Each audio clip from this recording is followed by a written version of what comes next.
Kw'isoko.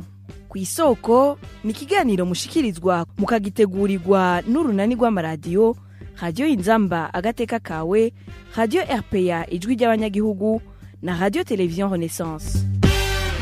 Umushikiranganje w'intwaro yo hagati mu gihugu Gervasi Ndirakobuca eheruka gutegeka ku mugaragaro abarongoye uruganda FOMI guhingura ifumbire ikwiye ku barimyi bo mu gihugu cose mu minsi itarenga 10.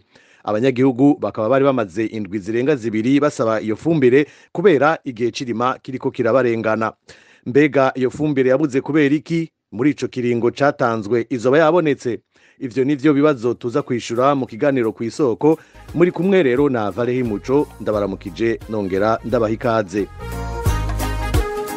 Mu mihingo itandukanye y'igihugu abarimyi baracidoga ko ifumbire itarabashikira n'ubu kandi bari kuba bayironse kuva mu ntango z'ukwezi kwa mbere. Bagenzi bacu ba Television Renaissance na Radio Inzamba bavuganye n'abarimyi bo mu ntara za Kayanza na Makamba. Ingeri ya FOMI yategereza kuboneka mu ntango z'ukwa mbere. Urabona ubudeda tuvyadishije mu kwa gatatu taraboneka. Mwaka w'indimo warenganye kuko n'imiburiburi umuntu wa mbere na mbere ari guteragira ibiharage ari guteragira itariki 5 kwa kabiri. Niwe abari yanordre amahera atangwa imbere y'igihe kera nyene.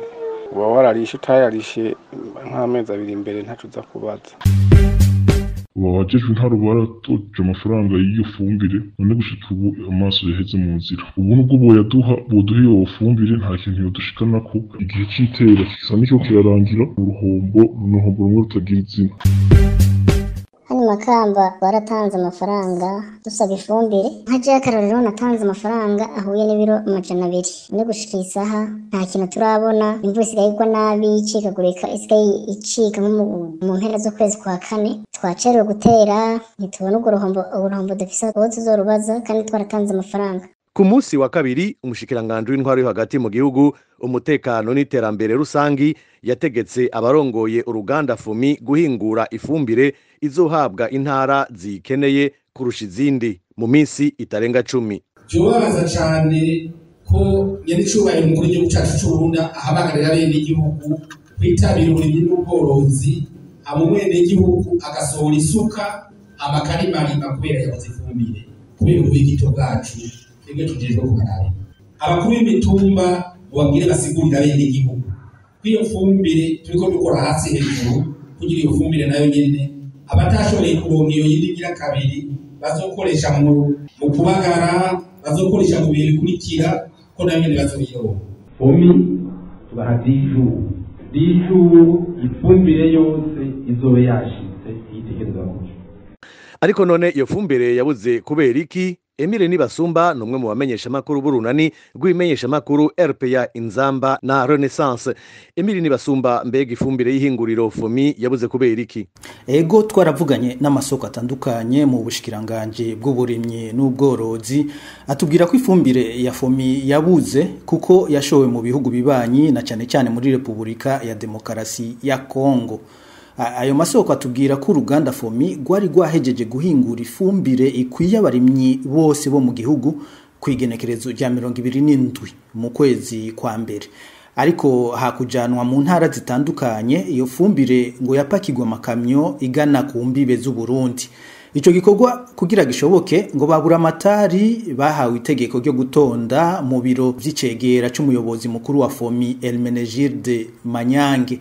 Uwo rero ngo yaca abapfumbatisha amahera tutamenya igitigiri. Buramatari wese rero ngo yahawe igikorwa cyo kwitunganya ku buryo izo kamyo atawuzikomakoma ziciye mu ntara arongoye.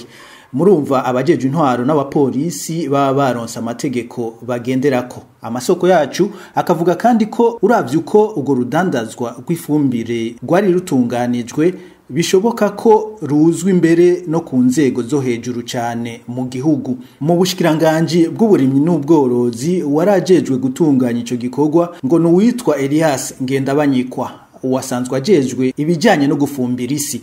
Kubw'amasoko yacu iyo fumbire yashowe mu mahanga ngo kubera igihugu gikeneye amahera y'agaciro amadolari kandi ngo vyabaye muri iki gihe kuko ngo ari gihe ciza cyo kuronka amahera menshi kubera ko ku isoko mpuzamakungu ifumbire iguma iduga igiciro imwe mbere igiciro ngo carigwije na kabiri kuva mu ntango zo mu mwaka uheze bivuye ku mvo zitandukanye harimo n'ingaruka z'akaranda ka COVID-19. Umushikiranganji Ndirakobuca yatanze kiringo ntarengwa c'iminsi 10. Iyo fumbire ishobora kuba yabonetse muri ico kiringo. Amasoko yacu avuga ko bidashoboka ko abanyagihugu bose baronka iyo fumbire naho hotanga ukwezi. Mbere ayo masoko yacu amenyesha ko umushikiranganje Gervais Ndirakobuca biboneka ko yari afise intumbero yo guhuma amaso abarimyi kugira baryame basinzire ngo bazoronka ifumbire mu maguru masha naho shwi. Ayo masoko yacu avuga ko FOMI ikoze neza cyane ku munsi ihingura amatoni atarenga 600. Ku kwezi murumva ko ari amatoni ibihumbi 18 naho nyene ihinguriro rikoze neza cyane imisi yose. Ivyo navyo ngo bikaba bidashobora gushika.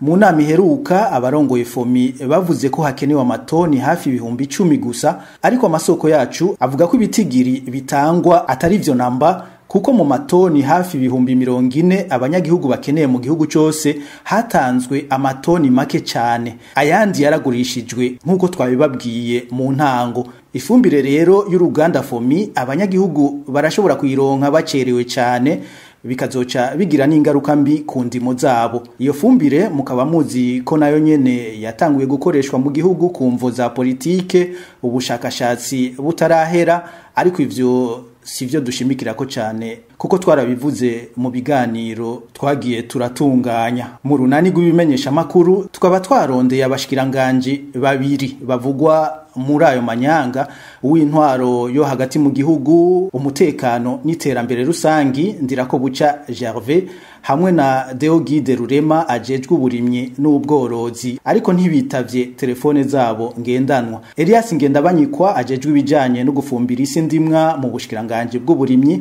hamwe na Elmenegilde Manyange icegera c'umuyobozi mukuru wa FOMI bobo bahisemwo kunuma igihe twabahamagara tubabaza ibijanye nayo manyanga yo kugurisha ifumbire y'ihinguriro FOMI mu bihugu bibanyi kandi yari igenewe abanyagihugu. Urakoze Emile Nibasumba kuri uwo muco uhaye abanyagihugu kuri iyo ngorane y'ibura ry'ifumbire. Barakoze na bagenzi bacu burunani rw'ibimenyesha makuru RPA, Inzamba na Renaissance bakoze ibishoboka kugira kino kiganiro dushobore kugitunganya. Aha akaba ari naho ikiganiro ku isoko kigarukiye. Valerie Muco nije nakibashikirije naho ubutaha. Cyari kiganiro ku isoko.